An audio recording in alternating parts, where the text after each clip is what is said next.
Well, guys, the questions are piling up again, so I guess I better do another question and answer video. So here goes. I've got quite a few questions. I don't think I can get through all of them in a video that I like to keep probably to about 12 to 15 minutes, but let's get started.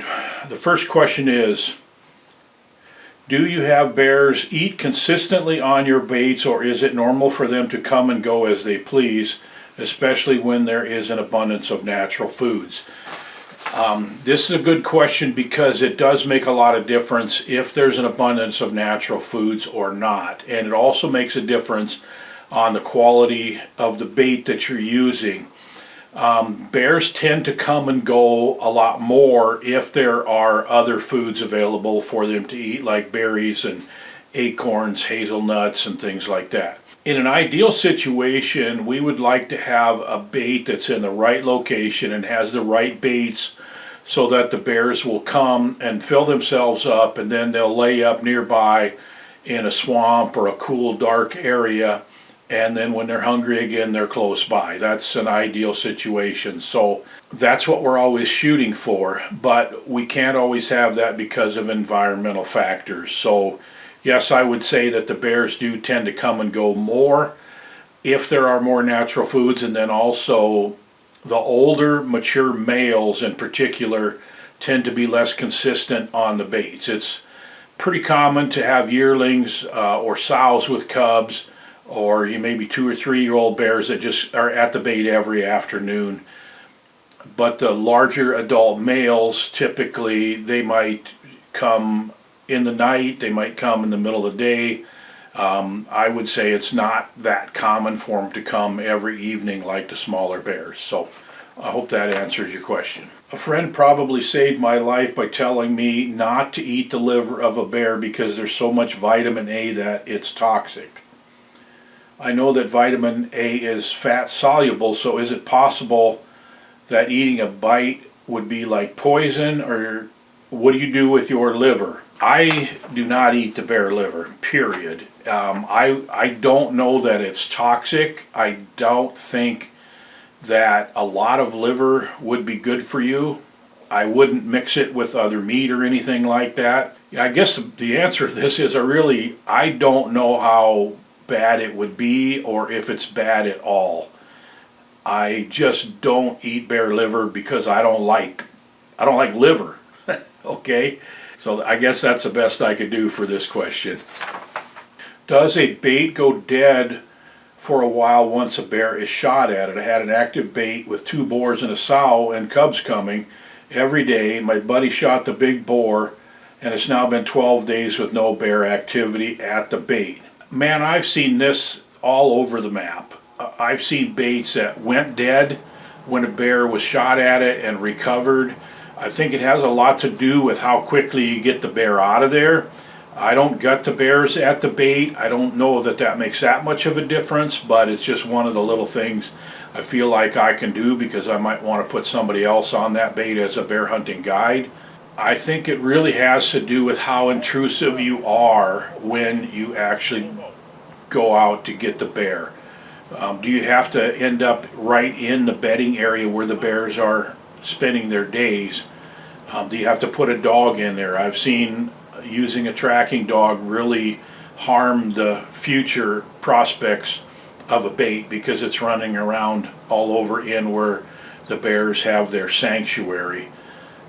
So if the bear is close, actually we've had situations where somebody shot a bear and it dropped right at the bait, and we went in and got it, and there's another bear on the bait within an hour. That's an unusual situation, but I would also say it's an unusual situation where you would have a bait that gets shut down for 12 days. Something really put those bears off.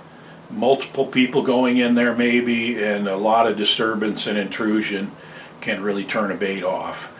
I would say if they haven't been back for 12 days, they obviously have another food source. There's probably someone else's bait nearby that they went to, and they're just still staying there. I've seen a common theme in your baiting videos not to change things up dramatically because the smell package that can cause them to shy away, especially the bigger and more mature shooter bears. I'm tempted to put a beaver out on my bait, but I'm afraid to do that because it might be a drawback. Do you think this would be problematic? Honestly, I don't think there's ever a bad time to put a beaver on your bait.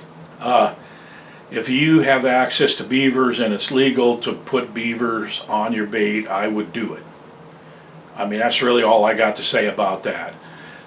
When I talk about major changes that can put the bears off, slow down your bait or whatever, I'm talking about situations where you completely change the bait, or you change up the scents and lures that you're using, or if you haven't done something like a honey burn in the past and then all of a sudden you go out there and when you're hunting you decide to do a honey burn and it just completely changes what the bears are used to. And I've said before, consistency kills bears, and you want to just keep doing the same things over and over again so the bears feel comfortable and they don't feel like they've been thrown a curveball, so to speak. But with regards to a beaver, if you have access to beaver, it's legal to put a beaver out there, get it out there. Is there an issue with getting bear meat up to 160 degrees with a dehydrator if it's taking too long? Would it still kill the trichinella if it takes a while to get up to temperature?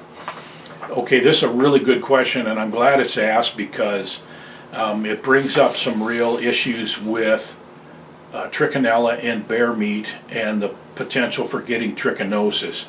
And we have no idea what percentage of bears have the trichinella in their meat, and I wish there would be some studies done on this so we have a better feel for it. All we know is that it seems like the farther north in their range that the black bears are found, like Alaska and northern Canada, the trichinella seems to be more prevalent. And in some areas outside of that, it's also more prevalent, but we really don't know what percentage of bears have it. Could be 20%, it could be 80%, we just don't know.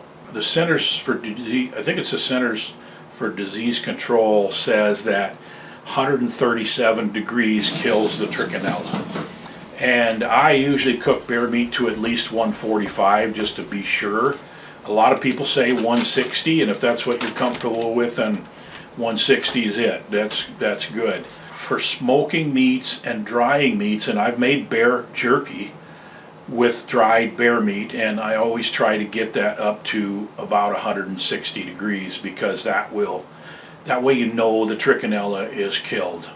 And so yes, bringing it to 160 degrees for your jerky or your smoking or whatever, if you're doing sausages, you don't have to worry about the trichinella if it's being brought to 160 degrees. And I don't believe there's a certain amount of time that it, like, I think what he's saying here is that what if it just gets to 160 degrees and that's it? Or does it have to be at 160 degrees for a long period of time? Since the trichinella is supposed to have been killed at 137, I would say if it just gets to 160 degrees, you don't have to worry about it. It should be good. My question relates to hunters that are using cover scents such as nose jammer or scent thief, where they claim it takes away the ability of the bear to smell you. These scents both smell, one like vanilla, the other like lemon. The theory is they smell the scent but not you. What are your take on this? I've heard outfitters mention that no matter what, the bears know you're there anyway. What are your thoughts? Okay, so here's a big, people that think that you can cover your scent have a basic misunderstanding of how a bear's nose works. And this goes for deer too. The bear's nose is able to break down the scents that it's taking in into individual components. The bear's nose can smell at least 500 times in more detail than a human can. So you might smell the vanillin that's in the nose jammer or the lemon that's in the scent thief or skunk cover scent or acorn cover scent or whatever. You'll smell those scents because it's the most powerful scent that's coming into your nose. But for a bear, that's just one of the scents that he's smelling. So You can spray yourself down with something and it overwhelms the other components of what's coming into your nose, but a bear can still smell the person. He can smell the lemon, he can smell the vanillin, he can smell what's on your shoes, he can probably smell your breath, he can smell whatever's on your clothes, and he can compartmentalize and pick those pieces apart. It's a hard concept to describe in words. You're smelling one group altogether that's coming in, where the bear is smelling each of the components of that, if that makes sense to you. So the question of does a bear always know when you're there, that's a whole nother topic, and I probably should do an individual video on that topic because it's really pretty complex. I don't think the bear always knows that you're there, but to really answer this question in one sentence, I would say that using very strong cover scents is not going to cover up your scent because the bear is going to smell right through it. So anyway, that's the questions here I got for today, and keep them coming. I'll continue to keep doing them.